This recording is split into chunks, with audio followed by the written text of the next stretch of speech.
Yung mga driver na gumagamit ng malakas na sound sa tricycle, bawal na din po sana. Kailangan pala sumakay ako ng tricycle din para alam ko yung mga dapat ibawal sa tricycle. Pero tama, maganda yung siguro pag-aralan natin para paano na O siguro sana po, malaman natin kung sa kaninong sektor din galing yung yung ano po siya, tawag na yun. number lang siya, nag-text po eh. So, sige ma'am, may mensahe po ba kayong nais ipaabot sa ating mga kalungsod bilang kabahagi po ng pagtupad ng mga pangarap natin para sa ating minimiting pag-unlad? Sa ating mga tagalungsod, siguro nais ko lamang na sana sa darating na mga taon, itong PIO hour kaya natin pinapaganda at pinapaayos, mas marami pa tayo na gusto ipaalam sa ating mga kababayan.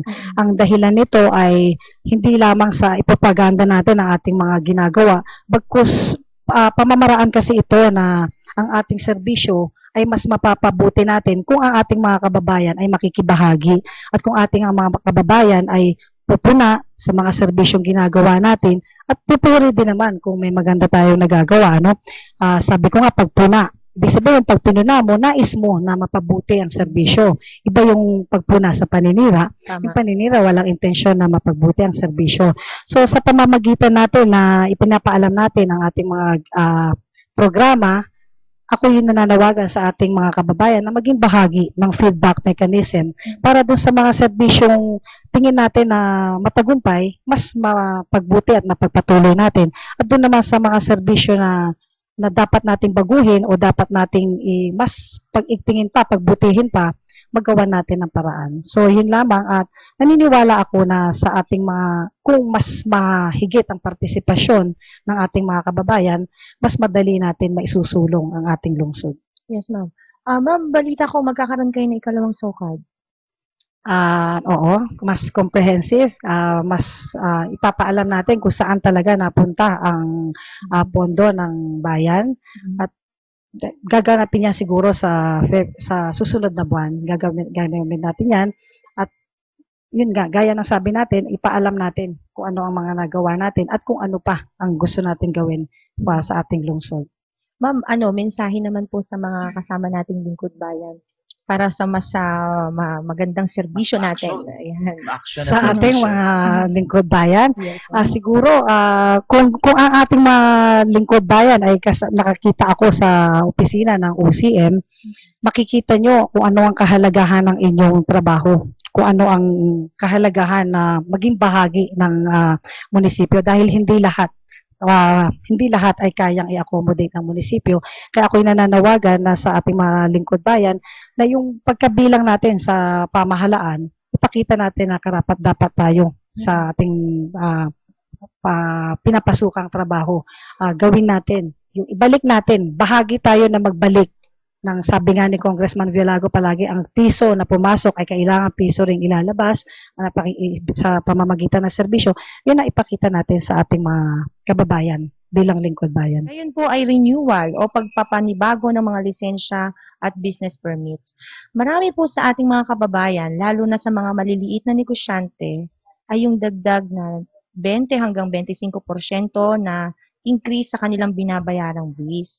Alam po ng mga kababayan natin ang kahalagahan ng tamang pagbabayad ng buwis. Pero sa ganito po kalaki, nahihirapan sila at nakikiusap na bawasan. Yung tama lang po sana na makakayanan nilang bayaran. Ano po ang masasabi nyo rito? Maganda po at mabilis ang one-stop shop, magaan at malaking tulong para sa aming mga negosyante. Alam mo si Ron, sa mga nakaraang taon na ako'y nanunungkulan, hindi talaga ako nagsasabi kung ano ang increase na gustong mangyari. Ang pinapakiusap ko lamang sa ating mga kawani ng pamahalaan na yung target nila dapat ma-reach nila.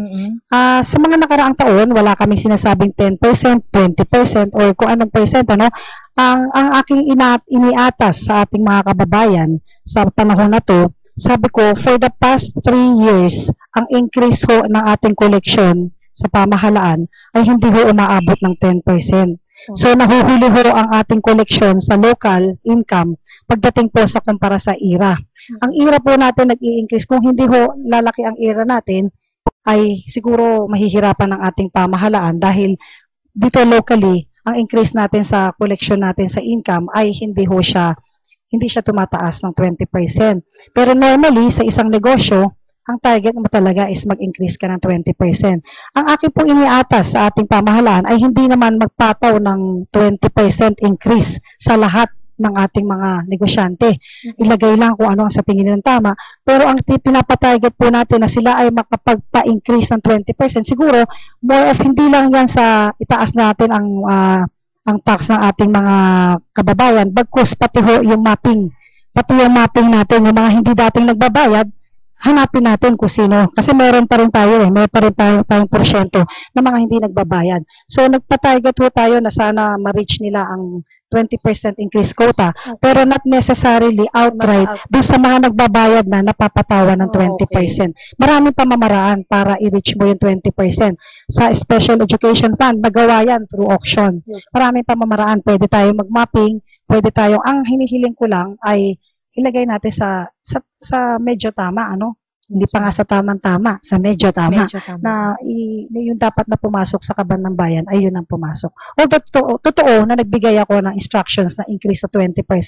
Pero not necessarily yun na sa bawat negosyante ay kailangan magtaas ng 20%. Hindi ho yun yung aming pinaparating sa ating, hindi yun yung pinagagawa natin. Okay, naku, nalinawan na po tayo para po dun sa ating mga negosyante dyan. Ma'am, may tanong pa, mukhang ayaw kanilang paalisin dito, ha? Ma'am, may tanong, posible din po ba ang no to plastic bag? Okay. Yung no to plastic bag, kasalukuyan kung nire-research kung ano ang bayan na nakapagpatupad ng no plastic. Kasi ang alam ko is merong no to sando bag pa lang. Pero hindi pa totally no to plastic, no? Sa palengke, sa public market. Pinag-aaralan namin yan kung paano. Pero ang inyong lingkod ay nagpamigay ako ng sarili kong bag, although hindi na makaramihan, mga mangilan-ngilan, yun ay laban, kampanya ko yun laban sa kontra plastic. Na pag namalengke ka, sa halip na plastic ay gamitin mo ay yung reusable bag. So not necessarily, kahit anong reusable bag ang pwedeng gamitin. Ma'am, pero nabigyan ako niyan. Kaya lang, ma'am, pinag-iisipan ko paano ko siya gagamitin. Kasi, di ba, pag bumibili tayo ng mga isda, ganyan, parang nahihinayang naman ako. Pero, di ba, gagamitin ko yan. Ma'am, nag-text po, pakisabi kay Mayor, mabuhay siya at naway pagpalain siya ng may kapal, bigyan siya ng lakas para sa araw-araw na gawain niya, mabuhay siya at mabuhay ang San Jose.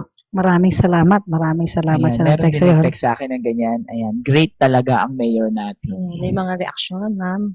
Okay, maraming salamat. Ayan. At ma'am, baka meron kayong wala na sigurong magtatanong, wala na sigurong ako ma'am, wala na akong tanong, nasagot na yung mga tanong na nasa isip ko rin.